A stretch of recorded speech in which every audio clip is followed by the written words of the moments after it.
Marhay na adlaw, kamusta? I'm John Garcia.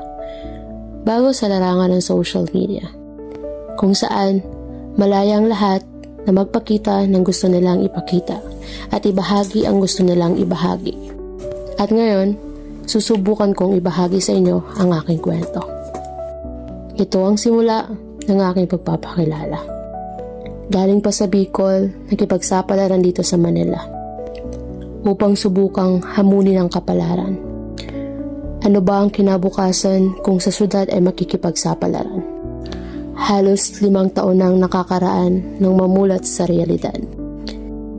Marahil hindi madali ang buhay at maraming dagok ang mapagdadaanan. Maraming lubak, putik at mabatong daan na pwede mong tahakin, ngunit lahat ay kaya nating malagpasan. Ako ay isang katulad nyo rin. Isang tao ring nagsusumikap na makaahon sa buhay.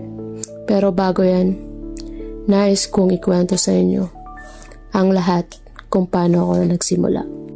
Paano napadpad, paano nabuo ang loob na makipagsapalaran dito sa Urban. Marahil sa telebisyon, dyaryo, balita, syudad ay maayos na lugar. Yan ang ating kinamulatan nung tayo ay musmus pa lamang. Matataas na gusali, malalaking kalsada, at malalawak na pasyalan.